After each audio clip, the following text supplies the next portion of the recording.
experiences in one night there than 4 years at the Reformatory. Nice. I know Greg has bragged about it. He really, really has. And I went out there for one bending, but I was only there during the day. So I didn't stay for any overnight investigations or any fun time. Yeah. And for those listening, where are we talking about? Yes, we hit live. We always do that. So we're talking about, guys, as you're coming in, we're talking about the Haunted Hillview Manor in Pennsylvania. I set up over the weekend for the Psychic Fair as a vendor. And then I stayed for the what they call Spirit Fest, which was a gallery reading with 4 psychics and then a ghost hunt as well. And so we were just having a little chat about that when we went live. And actually, the gallery reading, 2 of the psychics were actually Greg and Larry. What? We know those guys. So, you know what? And he already knows this because I told him. Oh, it starts. So, quiet down. So, you know, I told him this already, so I'm not talking behind his back. I thought that Greg was animated just talking to one person, but oh my God. Yeah. I thought he was going to fall out during his gallery because there was a few times he had to actually stop and catch his breath because he was just going. I'm sitting here like, I can't breathe for you. Like, I'm watching you and I'm out of breath. Greg is a nut. But oh my God, is he amazing when he gets into when stuff really starts kicking in. He is so amazing. I knew he was good. I didn't know he was that good. Well, that being said, we're hoping Larry is able to join us. He was going to pop on today while kind of working. He was going to try and like pull off and join us. He's got the link, so we'll see. He hasn't popped in yet. But while we do that, what was probably your most holy shit thing that happened at the Haunted Hillview? Well, see, it's kind of a tie between 2 things. The first of the 2 things happened on the tour. Hi, guys. It happened on the tour. So you guys know that I'm getting stronger in my spiritual gifts, so things are coming in stronger for me now. I don't always protect myself as well as I should or as well as I think I am. So we're in the Snyder's quarters, which are the original people who operated the building when it first opened. And every tale in history, including the one that they give you on the tour and the one that's in my book, tells you that the Snyders are plain and simply evil people.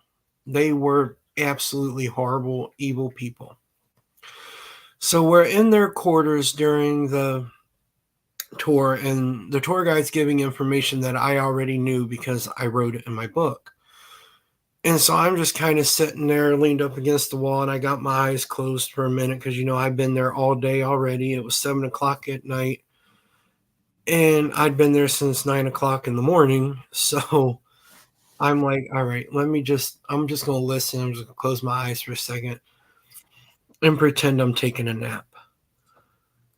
But then all of a sudden, I started to get just beyond pissed off, like somewhere between pissed off and livid. And I'm like, okay, this is weird. So I asked Greg if it was normal for somebody who's sensitive to get that way right there, and he said absolutely. So I kind of just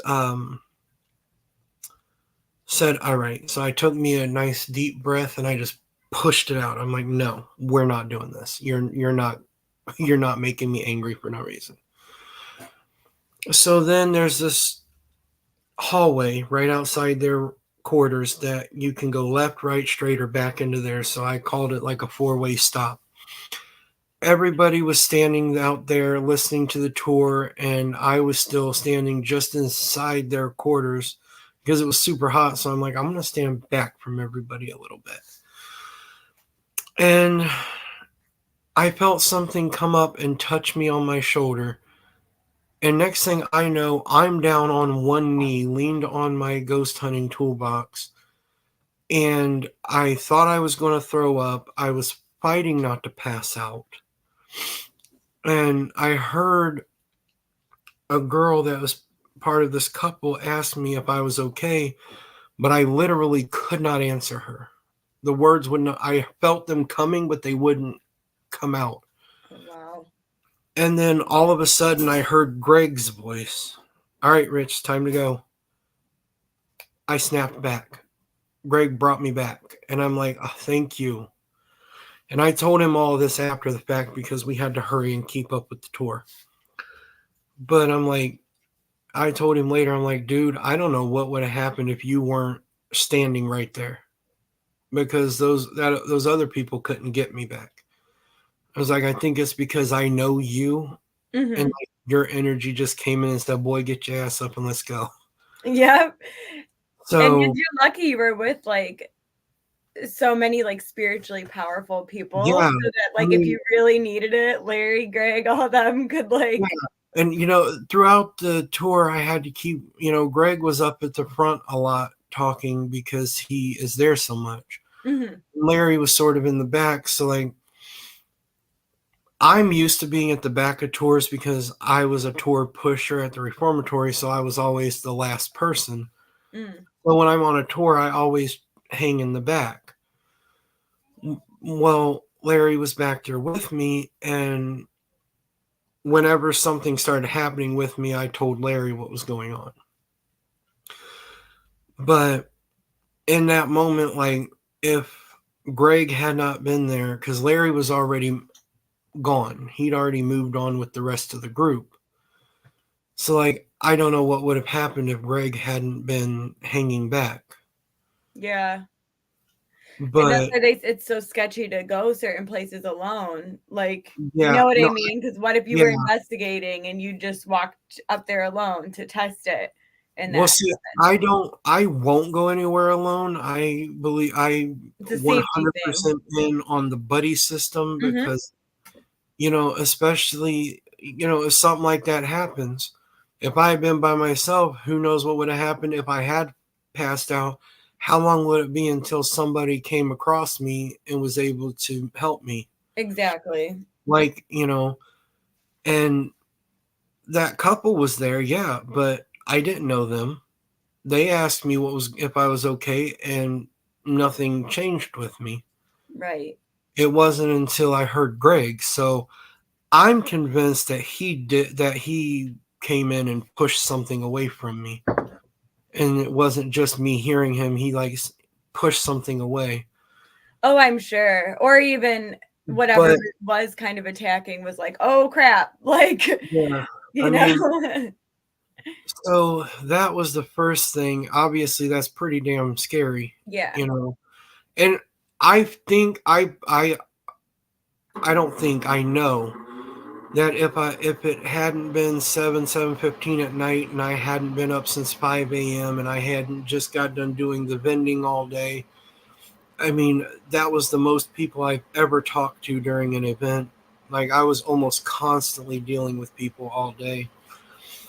If it hadn't been for all those factors, I probably wouldn't have been affected as the way I was. Because it's a 3-hour drive up there. Then, you know, I went up by myself. I set up by myself, tore down by myself. You know, I didn't get a break from my table because I was the only one who could do anything for my table. So by that point, I was already exhausted. But I'm like, you know what? I put this money into it, so we're going to see it through. So I got through that. And the rest of the tour went well. Nothing else really happened except for at one point. There was a couple things that happened on the tour, but I'm supposed to get to the point here with the best things. those two things, other two or three things, are sort of trivial. Welcome back. Sorry, you answer when docs and pharmacies call. Yes, Oh, you So, do. I'm like, not now, not now. That's okay. I missed all the good stories. So You did, actually. Well, I've only gotten through the first one. So hi. So the second one that tied for first place with that, it didn't really tie because actually that one was actually probably the scariest thing that happened because there wasn't nothing I could do about it. Like Melissa, you're back. You didn't hear the whole story, but long story short, for you to sum it up, I almost passed out because something attacked me, and if it wasn't for Greg, I probably would have. So Greg earned his keep. Got it. Yeah. Sure. Yes, for sure. So now we're going to skip to, let me say maybe 2.5, 3 hours later. I might be getting a little carried away with how long that was. We just finished up with Larry's gallery reading. We had 15 minutes in between each reading to do whatever we wanted, go outside, investigate, as long as we get to the next spot within the 15 minutes. So he did his on the 3rd floor, and I decided to pull off on the 2nd floor, which is where the Snyder's quarters are, where I got attacked. The stairwell I came out of, that door, as soon as you come out of that door, their quarters are right there. But I wasn't going through that doorway again. I'm like, yeah, no, y'all ain't getting, I'm not coming over there again tonight. I'm too exhausted for this crap. We're not doing it again. And Greg is wherever the heck he is right now. So there was this couple that were standing there, and I just started talking to them. And me and the guy had both seen maybe, I don't know, an inch or two off the ground, watched a shadow cut from left to right. Now, in the hallway we watched it cut across, there's literally just walls and windows. And on that side, there it is at the point where, there's no headlights that are going to make a shadow come through the building. So I ruled that out immediately. So we watched it go up, and then I don't know if he saw it or not, but I seen maybe 2 to 3 inches high halfway down the hallway, cut right to left. So it's slowly growing. It was the same energy, so I knew it was the same thing. And then you get down toward the end of the hallway, and I just watch it. A black mass form into it looked like a human form. And as soon as I looked where its eyes would be, it started to rush towards us. I felt the same fear that I had at the reformatory all those years ago when I left. But at the same time, there's these 2 other people here, so my natural protective instincts kicked in as well. Those kind of, are opposite feelings, but the protection won out. And I was like, hold up. You're going to stop your ass right there, and you're not coming through that doorway. You're going to leave us be. And it stopped maybe 2 or 3 inches from the doorway. And it disappeared. And that's when the fear kicked back in. And I looked at those 2, and I was like, I think it's time for us to go. And they were like, yeah, I think you're right. So I go outside. I felt sick all the way down the stairs out to my car. And, I got half a bottle of Powerade in me before I felt better. And I'm like, taking charge like that took it out of me. So it was like exercising, and I need those electrolytes back at this point. So I do that. And then I find Larry. I tell him about it, of course, because I tell him everything. And he helps me find Jeffrey's room, which is where the next gallery reading was. But I'm not going to go into what happened to me during that, because what happened with that shadow is a 2-part story. So Jeffrey's room's on the 2nd floor. So I told Larry, I'm like, it was down that hallway where it happened. He's like, it was down that hallway and we got to go the opposite direction. I'm like, all right, cool. So we get done. Greg's is next. It's in the basement. I have no clue how to get there. And I get separated from the tour group. And right where I got separated, right where I stopped, was right outside the doorway to that damn hallway again. Except for this time, the couple who asked me if I was okay earlier was with me. And they started talking to these guys who were in this room that they have a spirit they call the jump scare ghost. They were in there talking to 2 of them, and the other 2 were out in the hallway with me. And I just start seeing something out the corner of my eye, and I'm like, I know this is not happening. So I turn my head and I look, and sure enough, the same thing is forming again. And I'm like, you know what? I said out loud, I said, this time I remember who the hell I am. And so I stepped through the doorway and I stood facing it. I looked dead at it. I said, here's the thing. Last year, I promised myself that you and your kind was never, ever, ever going to get to me again. You won earlier. You got me the hell out of here. I said, but right now there's one of 2 options. Either you're going to scare me out of here again, and I'm not going to come back, or you're going to disappear. Those are the only 2 options here today, at this moment. And so I stood there, and what I only can describe as a stare down with whatever the hell it was. And you know, when you're in those moments, it feels like a lifetime. But in reality, it was only like 30 seconds. And it disappeared. So I won. I turn around, and the 2 guys that were there were about 50 feet behind me. And they were just sitting there like, and I'm like, what? They're like, we've never seen anybody do that before. And I'm like, it's what you got to do, because they feed on fear. So the second you show them fear, that's when they can rush you and attack you and everything else. When you tell them, basically, like I did, tell them to piss off, I mean, you win in that situation. And so for the rest of the night, there was a couple of times I had to go down that hallway for something else. Nothing else happened to me in that hallway the rest of the night. And I'm like, that's because you know that you're not going to mess with me again. Like, I let you win once, and I'm not letting you win twice.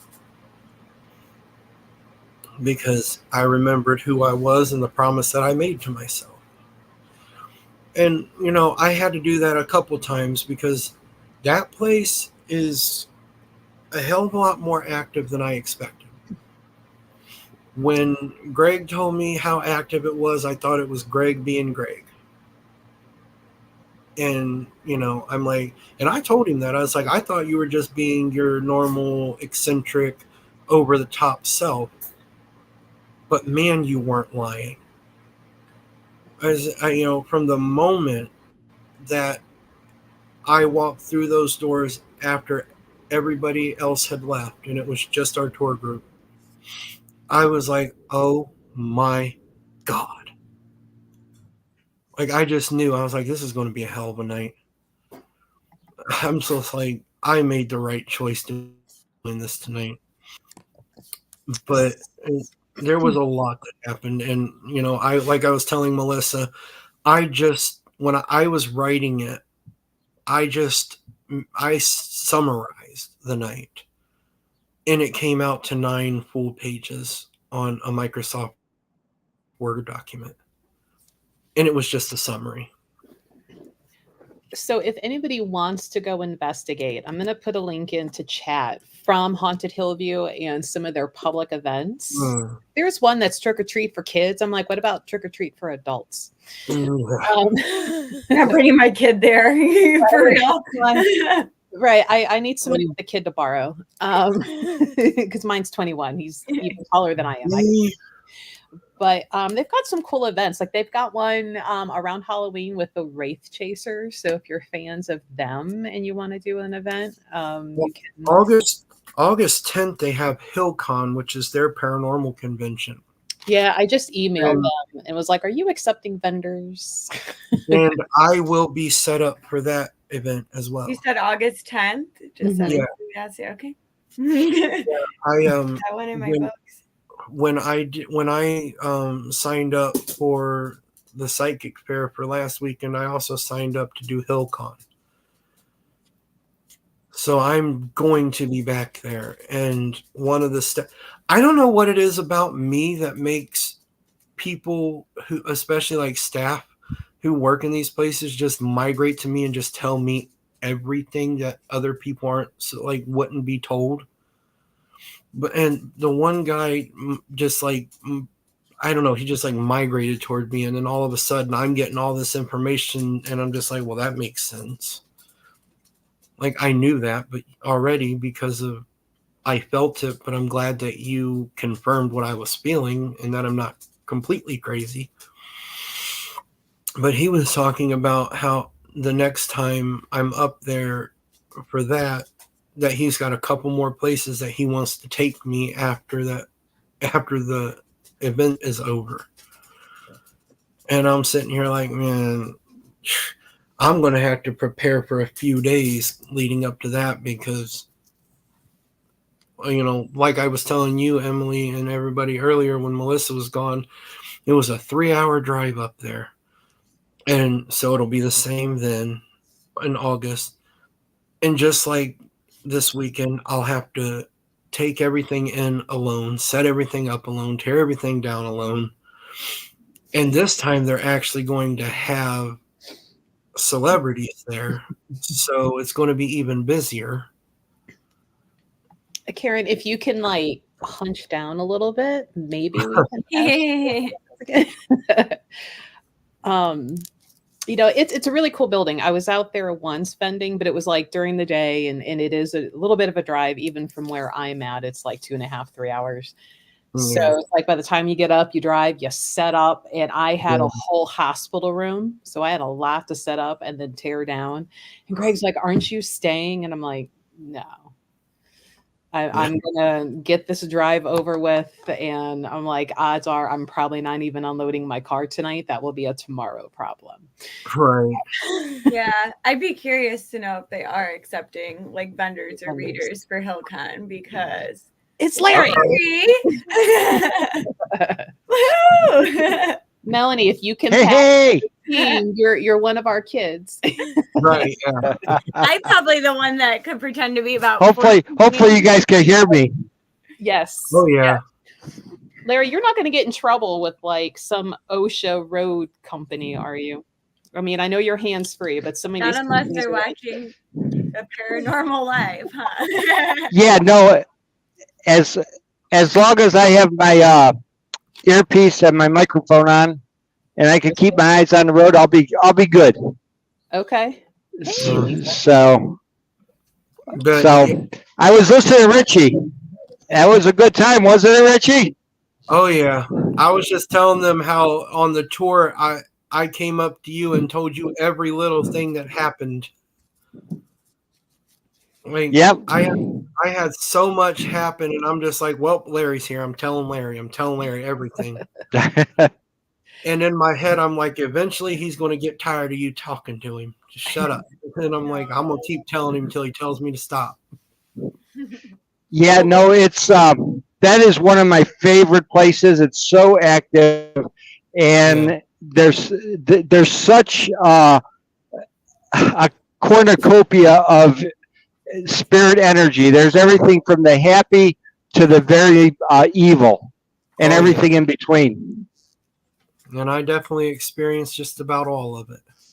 I'm so jealous. You even got punched by Bruiser. I did. I don't think it was actually a punch. I think he was actually trying to rip my heart out of my chest because that's what it felt like.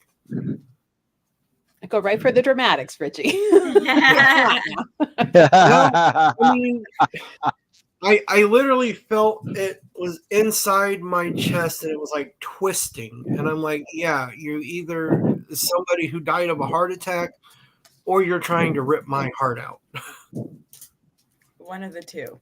Right. But see, the thing is, and this is why we think it's the thing that they call bruiser, because when we were outside, right before all of this happened, I was outside talking to Larry. Then me and him went up to that floor for his gallery reading. He was telling, or him or one of the staff was telling me about Bruiser.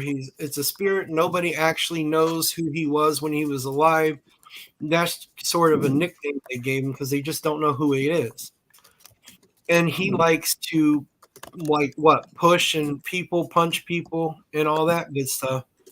And I had said, right before we went in, I hope he leaves me alone because I'm exhausted and I really don't want to deal with him tonight. And then less than 30 minutes later, that happened. He said, I heard that. He was listening and was like, want to bet? Yep. Now, Larry, for you being psychic medium in there, like, what has been your most pronounced, happenings in that building? Because I'm sure Emily is waiting to get in there. Oh yeah. The FOMO I feel is real. It's probably, for me, probably the most dramatic was Angelo's hallway, where the poor man was they termed it as a suicide, but it wasn't. He was beaten and he was hung, and it was horrible. And the nurses at the nurses station, which was one room over, they would turn their radio up so that they wouldn't hear it. And it was horrible. And when I walked in that room the very first time, I had to run out because I started vomiting. Yeah. The energy in that room is so strong that it just attacks your throat. And so that's probably the most dramatic. I've encountered many spirits in there that I know. The Eli in the basement, I've talked to him on several occasions. He was the boiler man, and he worked in the boiler room. And one evening he was out drinking and socializing with a lady friend from the neighborhood, and he got drunk and passed on. They brought him into the boiler room, and he nobody really knows for sure, but we're pretty sure he aspirated, and that's what caused his death. But he died right there in the boiler room, and he's very friendly. He enjoys interacting with the living, and so he's good. I talked to Jeffrey. Jeffrey's a little boy that died. He lived pretty much his whole life. He came there at the age of 2, lived his whole life. He likes to play with the cars and toys in his room. So I interacted with him, and it's just there's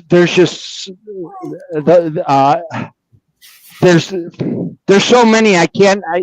Yeah. We'd be here for hours if I told you all the interactions I've had with all the different spirits in that facility. Yeah. I mean, was this a hospital before, or like a poor farm type of thing? Yeah, that's how it started out. It was a poor farm. That's what I thought. And then maybe sanatorium later. Yeah. Okay. That just so I know, like, kind of the types of people that were there. So it was basically the people that were cast off by society. Yeah, I mean, when it first opened, it was a poor farm, so pretty much anybody was there. Mhm. And And from what I understand, don't they kind of put like criminals with, mhm. like if they were all together? Oh, Oh yeah. Oh, absolutely, yeah. Back Oh. then, absolutely. Horrible. And the Snyders treated all of them, like men, women, children, all exactly the same amount as complete garbage. Oh. He was just saying about Jeffrey. I actually, when we were on our tour, I kept feeling a certain draw. And later that night, when I went back to Jeffrey's room, so I keep Matchbox cars in my ghost hunting kit because they're easy to move. So I think I'm back. You're back. you're here. So I felt drawn, and I ended up actually taking. Can you guys hear me? Yes, you're good. I don't know. For some reason, I lost audio. Oh, Can you hear us? No. so I ended up leaving my pickup truck Matchbox car in his room for him. So I left the toy in there for Jeffrey.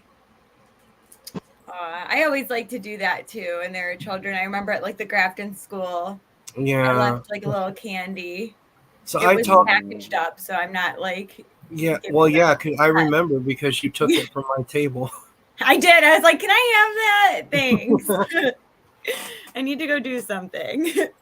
Yeah. And this, I will always remember that event because that was the first time like me, Richie, like and Larry all had Yeah, that was talked. when, But now that's I'm when like, all three of us kind of connected, and it's like, yeah, but Hillview sounds insane. yeah, I really want you to get there.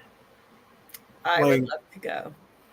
I'm I have so to ask you, was there a woman, like I know I'm sure a million people pass there, but is there like a woman spirit that's pretty popular there too, or like well known? Because it seems like I'm hearing a lot Yeah. about men. there's a couple.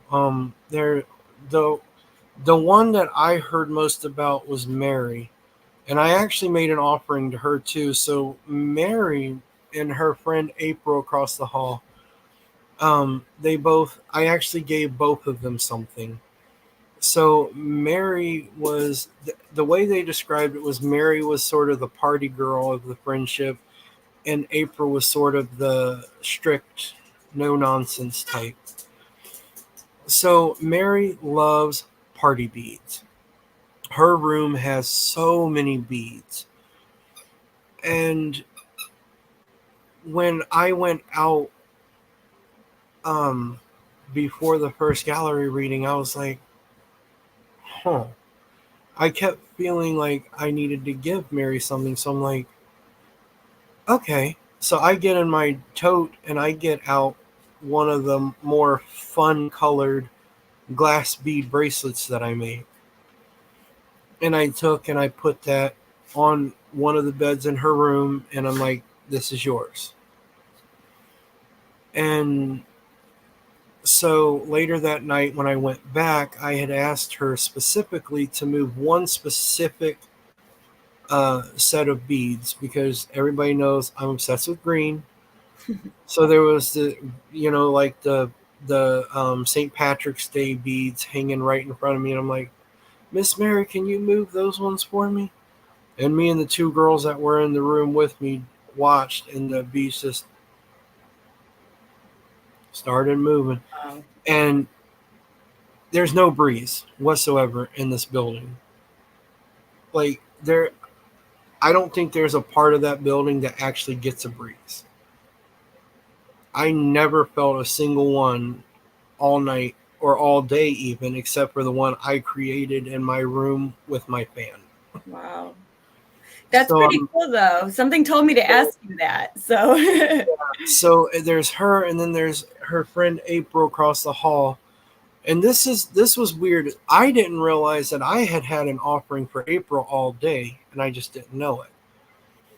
So where my room was that they put me in, if I looked straight out of my room, straight down the hall, and this was before I took the tour, so I didn't know any of that. I was actually looking right at their rooms all day without knowing it. So I don't know, probably 1:00, 1:30. I was sitting there and I was just staring at my tumbled lapis that I sell. And I'm like, I really like that one. Why? I have one. I don't need another one. And I touched it. And I'm like, yeah, but it's not for me. But I'm like, just put it in your pocket. You'll figure it out. So I put it in my pocket. I made my offering to Mary. Then we went over to April's room, said something to her, and I said, I'm sorry. I didn't even think to bring anything for you, but I'll be back in August, and I'll make sure that something is left for you then. And so then I go back out to my car, and I'm ready to go. It's like 11:30, 12 o'clock. I'm completely exhausted, and I'm like, it's time to go. Well, then I meet Anne and Erica in the parking lot, and we just start talking like you do, and next thing I know, I'm back in the building.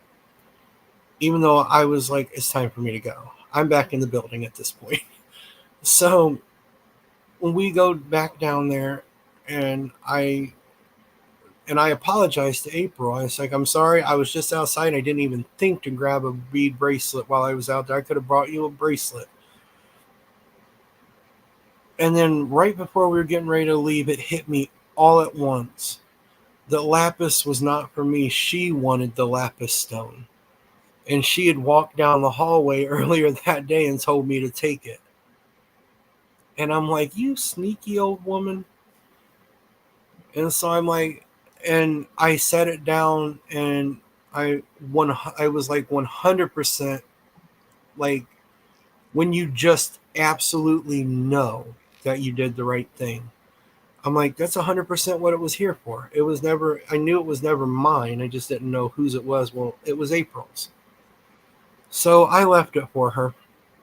So I'm like, that means we're square, so I don't have to bring anything in August. Because, I'm a smart ass.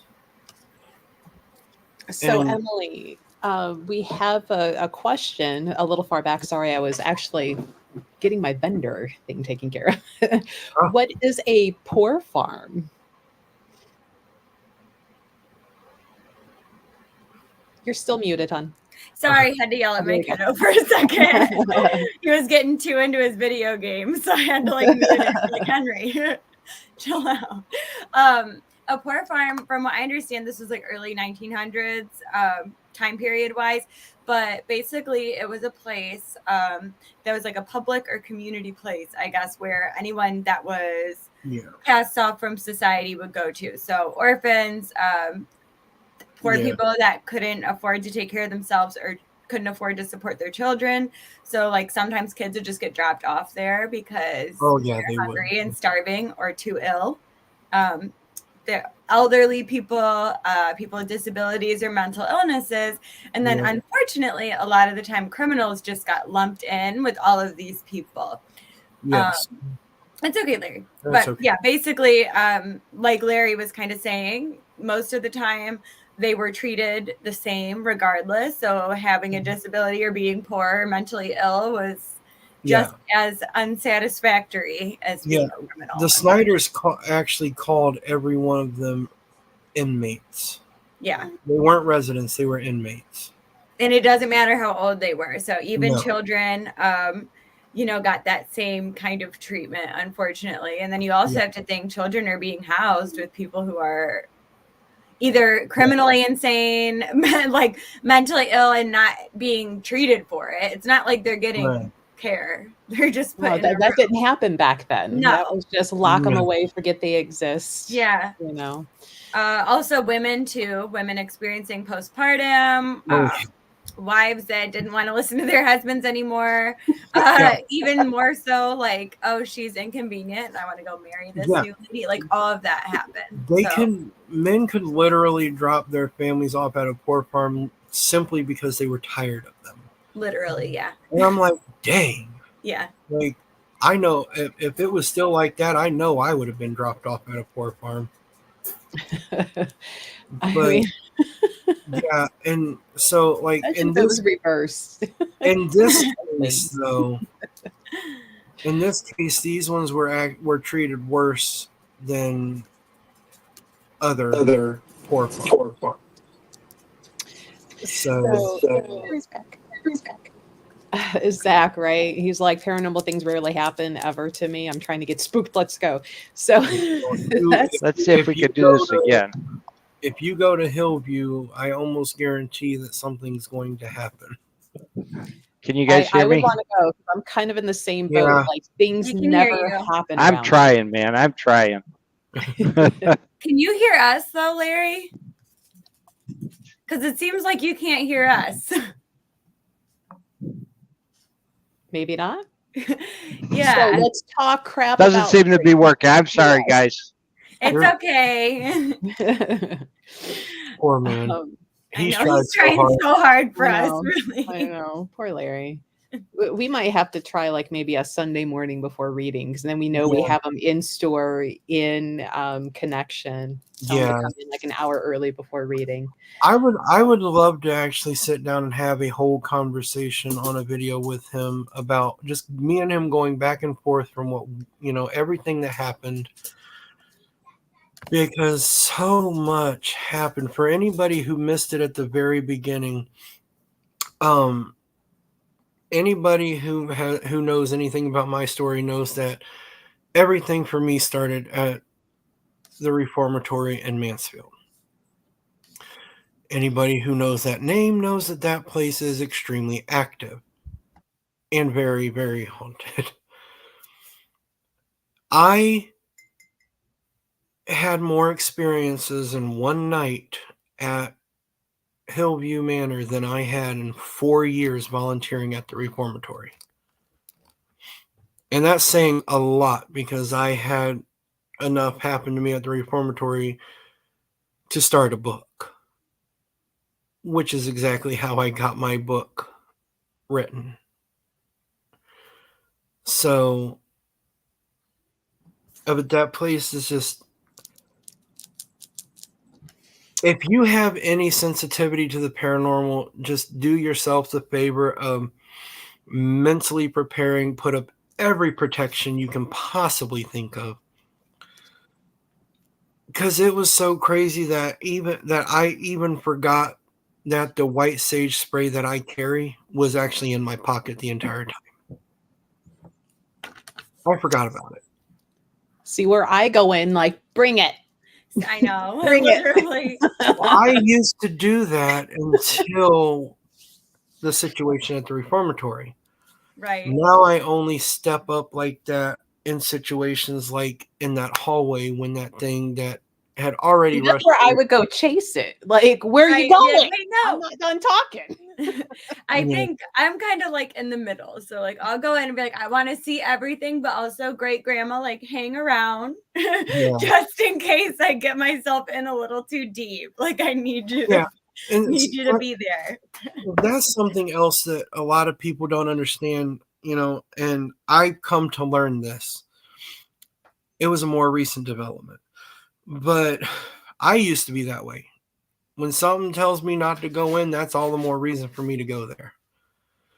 But now I understand that if something's telling you not to go there, that is somebody looking out for you, telling you, you better damn well not go in there, because at this moment, there's something that you are not prepared for.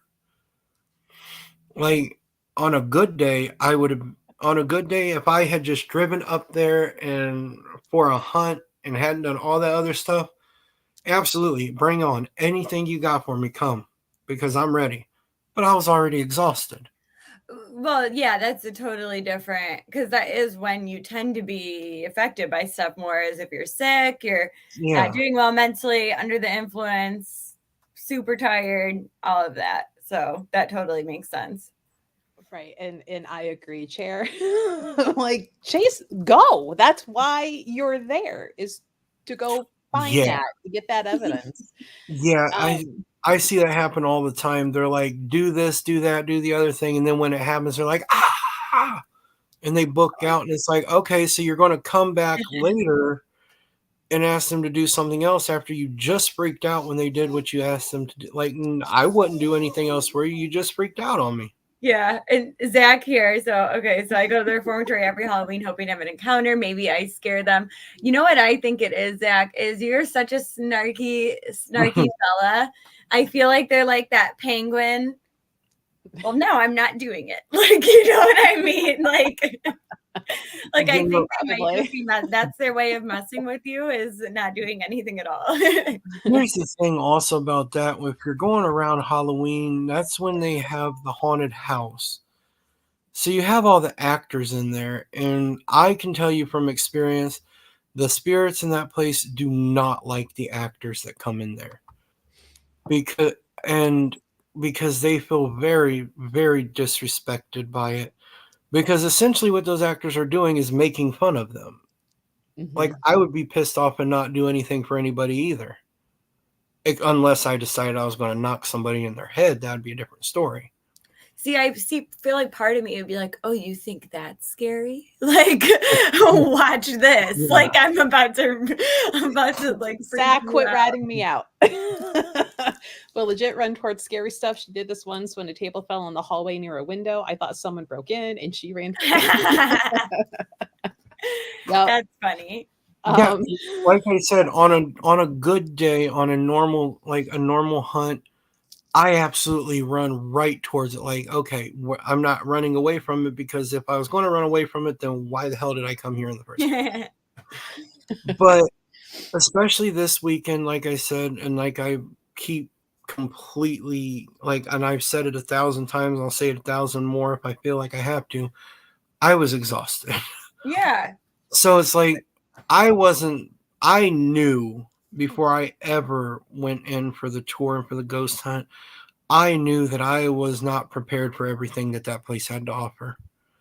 And I told myself right from the beginning, I said, the second you feel like you need to leave a room, or the second you feel like you need to stop and not go somewhere, listen to it for the first time in your life. There was a couple times, though, that my brain said, oh, we're absolutely going. Like, there's nothing else for it. We are going. But my feet said, you want to bet? Like, I went to go into one room because I felt something was happening in there. And I'm like, I want to know what's going on in there.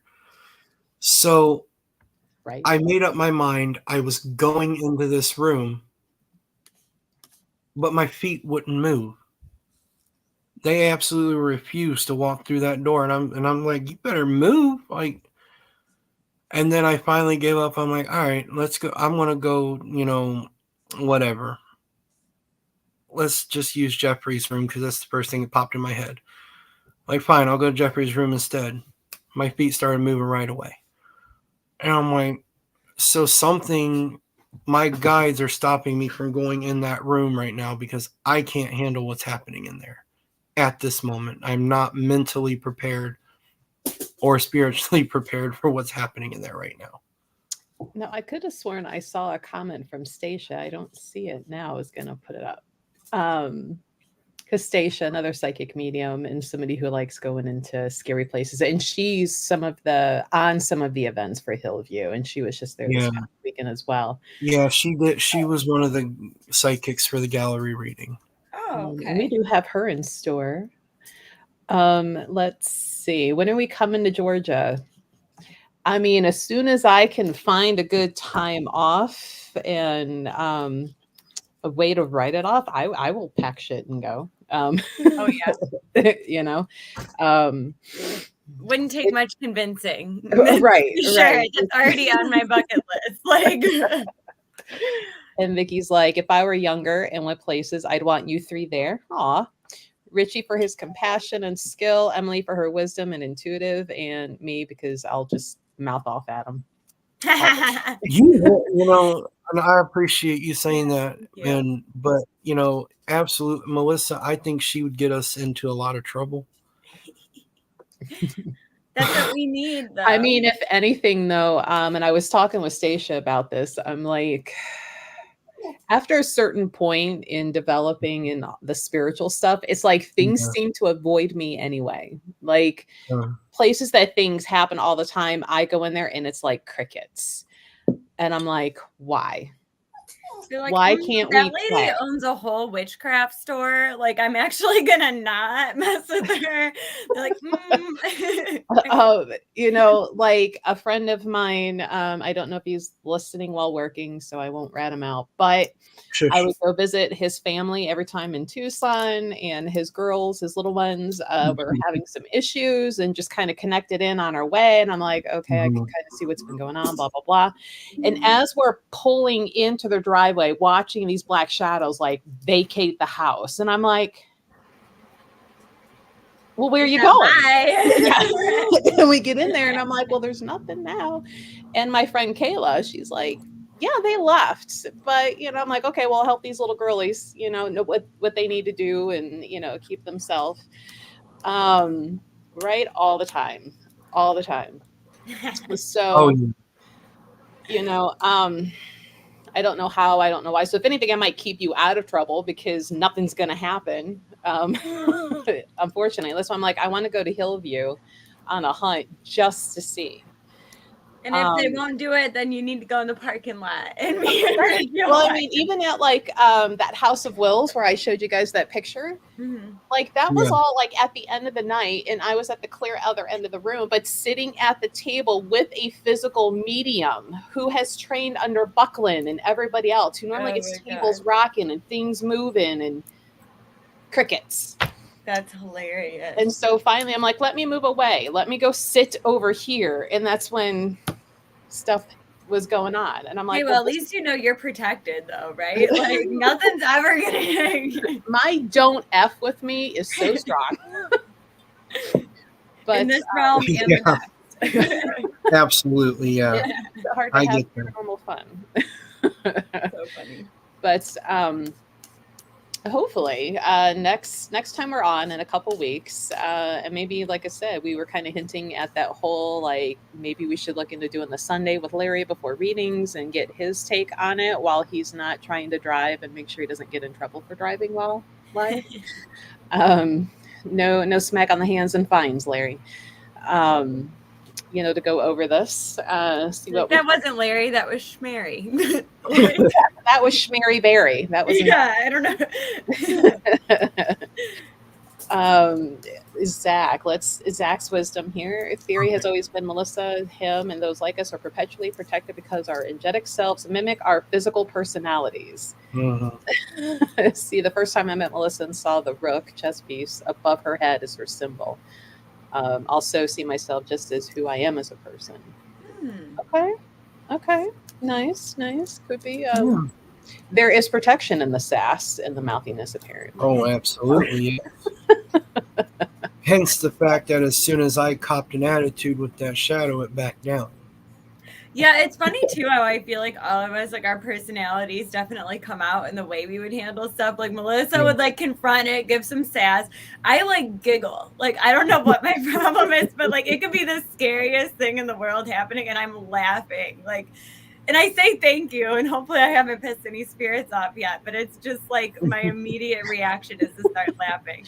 And then Richie, you're like, we're cool until like we're not anymore, and I'm gonna make you leave, you know. So it's just funny, like and that's exactly who I am. Like I'm cool up until a point, and then once I have to bring in the attitude, then you know it's over. Like I shut it down. That's sort of how I feel. No one has really seen that in me yet, but it's like once I snap, there is kind of no going back in that field. So, but I haven't necessarily needed to do that yet because I like to maintain some kind of control, I guess. So I can't be held liable for what other Emily does when she's angry. Yeah, no. See, I used to be that way. But you know, here's the thing: is that guy that went, you know, snapped, you know, he was really, really strong for a very long time. But after I confronted the dark at the reformatory last year, that guy went to sleep. He's still there. I mean, I'll wake him up if necessary, and I was talking to Ash about it, and I told her, I'm like, none of you guys have ever seen him, and I hope you never have to. Oh. Because I don't like him. Yeah. But I don't see anybody, involved with you guys ever calling on him. Mm-hmm. But, exactly. Like if you get that side of me or that side of you, then you for real ask for it. Yeah, I mean, and you guys all know me well enough by now to know that I am really cool, and I'm like, I keep my cool, and I'm good under pressure.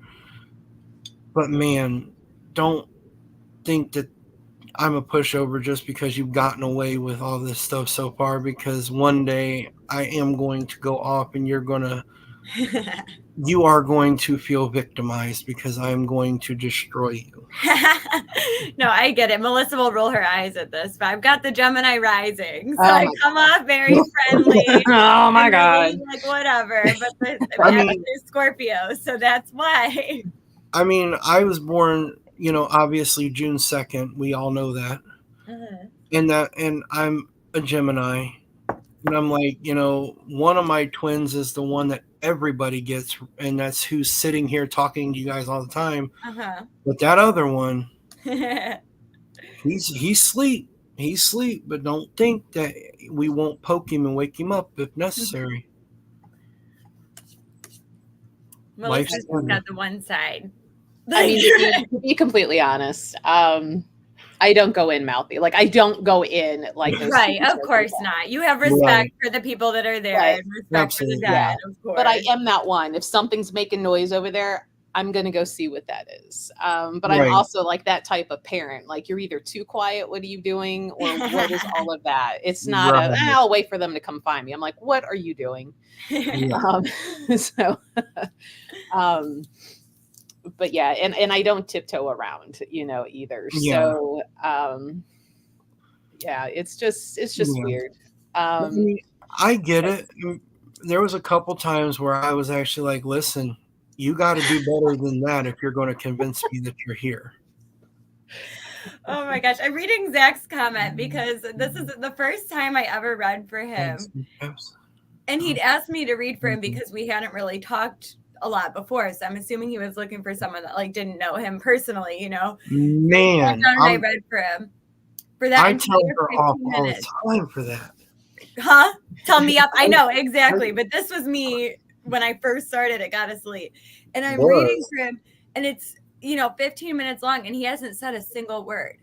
So I'm like not even a nod, like of like a yes, this is right, or no, this isn't right. So I'm like freaking out because it is intimidating to read for another reader. You know what I mean? It's different. Oops. Different, just like a client, compared to like another reader. So yeah, I was very intimidated, but it ended up, he's like, no, everything was like super accurate. So that was my first lesson in dealing with well, not my first, but the one I remember of dealing with a difficult client. Zach, so leave it to Zach, But it's not even just Zach. I mean, you know me, and you do the same thing with me. You're like, if you don't like it, or if this, if that, I might be wrong. Like I see, that's just how I feel. I don't know, and you're like, stop. The Moonstone, I'd asked about Moonstone, and you took me over to them, and you're like, I'm feeling raw Moonstone for you, not like a tumbled. But I could be wrong. And I'm like, stop saying if I could be wrong. It's so funny because it's only other spiritual people or other people in the community I do that with. Like clients wise, like when they aren't kind of like a reader or anything like that. Like I do have a different level of confidence, but that's one thing that Goddess Elite has kind of taught me is learning to like assert myself or kind of believe in my own abilities and stuff. So I'm just grateful for the opportunity and grateful to kind of be able to bounce stuff off of you guys too. So yeah. So Melanie, I can't wait to get your pictures, and we'll show them on a live here coming up. So I can't wait to see what you're sending us. So that's going to be fun. Zach, her spine was vulcanized over the years. Terrible. Oh, You don't want them? Okay. Well, let me know. Let me know if you want them shown or not. Oh. Just making sure I'm reading this correctly. So with that, we're a little over 11. Emily is reading in the store today, so you can book with her in person or Zoom. So you don't have to be here in person.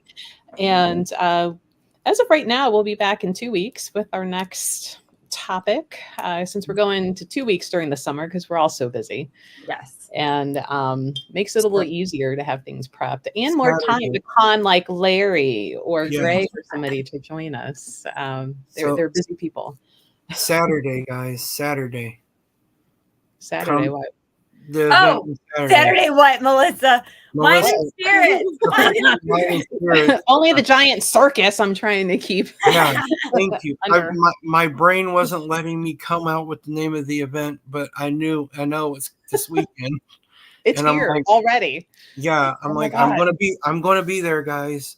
I'm gonna be there. So if you haven't met me, come to the place and meet me. Yes, I will be there reading, and then if you see a big guy with a beard and a little blonde boy selling oils and salves, they are selling my stuff. So that would be Brandon and Henry selling some of the herbal products I make and things like that. But also, if you want to come get a reading, I'll be there.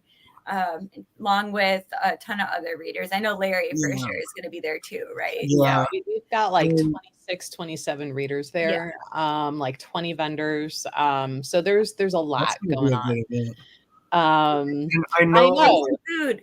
Zach, you're fired. You're so fired. How dare your sister get married on the weekend of wine and spirits? She did not ask permission. We're all just gonna crash the wedding. Right. We're just gonna take the whole event, move it to her wedding. Bring no all the longer spirits the bridesmaid. with us. Yay, Karen. Good to see you, Karen. Come see us. So yeah, Wine and Spirits, Wagner's of Westlake. Richie's doing a better job promoting my events than I am. I'm just it's already. I'm just trying to get people to come buy my books. I'm just kidding. It's not about you. It's not about you, Melissa. It's all about me. So our last question here from Chair Bear: have you ever met a really happy, nice ghost, or are they all restless because of their nature? Absolutely. My favorites are the little grandmas. There's little grandmas, and honestly, kids' spirits are so happy when you actually sit down and play. Because when you get to a place that's haunted by children, everybody feels the need to leave them a toy. And that's part of the reason why I have cars in my toolbox, because when I go, first of all, it's easy to move, so I can use it in any situation. But if I'm in a place where, it's haunted by children, then it's easier to get a child spirit to come up if you're sitting down and you have a toy that they can play with. Then that's why a lot of investigators have the Boo Buddy, which is the teddy bear. It's a teddy bear K2 meter. So, and it says like different things if it's touched and it'll light up. And then, kids are just comfortable with toys. Same with like cat balls. They like the cat balls too. And those are cheap too. You can get like 3 of those for like $15 on Amazon. So just side note, you don't need to buy like a spirit box to investigate. And they do absolutely love those creepy ass music boxes. Yeah. That's more scary to me than the ghost itself. Absolutely. Like happy birthday or something. It wouldn't be as scary. Oh my gosh. So real quick. I didn't hear it myself, but they said that they have been in the playroom, the children's playroom, and got recordings of children singing Ring Around the Rosie. I'm like, let me be walking through knowing there ain't no children up in here and hear Ring Around the Rosie. I have seen too many horror movies to stick around. Yeah, that's it. I'm going, because that means that somebody's getting ready to kill me, and I'm not doing that. I'm not here for that. So I feel like I'm in the middle of the ring and there's a ton of kids dancing around me. I'm out of here. I don't think I actually even walked in the playroom because I just didn't like the energy in there. But Jeffrey's room was great. But that we just went off on a tangent. But yes, there are happy spirits. But there Well, are that Boo Buddy also is fun until it's sitting in your house and goes off in the middle Yeah. of the evening.